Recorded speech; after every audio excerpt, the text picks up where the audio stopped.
representation, okay, of clients, of directors, writers, actors, producers. They rarely want to direct. They rarely want to represent.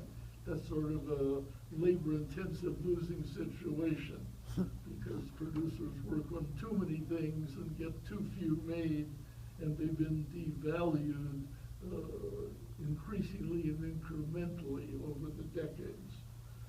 But how do you get an agent? What do you advise? I mean, you know what? I don't think there is any advice on how to get an agent. First of all, today, in my experience and awareness, agents only want a client who's already making money. Right. When I was a kid agent, the idea was find someone new, young, and build their career. Today, the agents are ambitious, highly big earners, and they don't really want someone who's not earning money.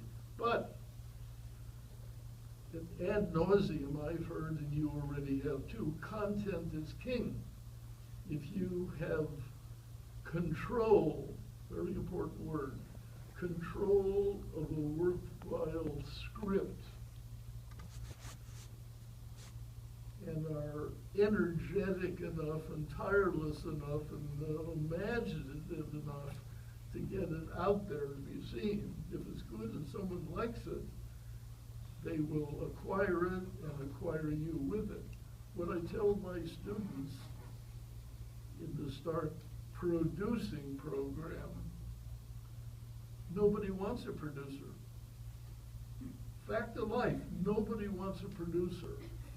What they want is what a producer has. So control is the name of the game for a producer. That might also be true for a director or as well, yeah? Well, a director can be hired if he or she has talent that is seeable on a short film even. A producer is not hireable. There's a class of producer, the credits read line producer. That's a euphemism for physical production person, like the person who runs George Armani's factory in Italy is the same person who runs a very expensive movie. That person's for hire. It's a good profession, it's highly paid. Some of them peripherally are maybe involved in the creative, but usually they're hired when all the creative train is in motion, has left the station already. Well, you mentioned properties and owning a script or controlling the script. That's for producers I'm talking about, only that, because nobody, what are they going to hire a producer for? When I started in the business, they hired producers. You could go to any studio and they had 15 producers getting a big weekly salary, and they had a story department and yearly contract, and the story department would send out a memo saying, today your studio has just purchased the Pulitzer Prize winning book so-and-so. Please register your interest if you'd like to produce it.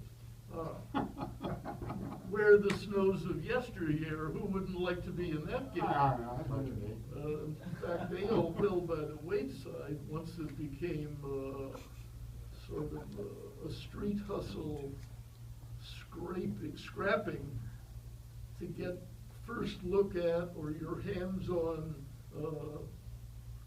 a property that you could then sell and control. Although it leads me to gratuitously say something. It's not necessarily, well, what I preach and believe in is each one of you actually already possesses a particular unique quality, and that's marketable if you're energy and can stand rejection, it's still marketable. And that is who you are. You're each wearing different article of clothing. That clothing reflects who you are, your taste, your opinion, your judgment, what looks good, what's attractive, what's serviceable, depending on your values. Someone buys something, it'll last them a year. Someone else says, this is good for 2 weeks, but will I look snazzy?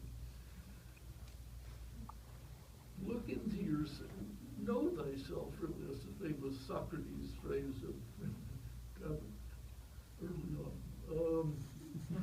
No, be in touch with yourself to know what you like, what interests you. Because you will see things in a story or a character or a situation that none of your classmates will see in precisely the same way. And not only is, I think, that should be a touchstone for you, but it also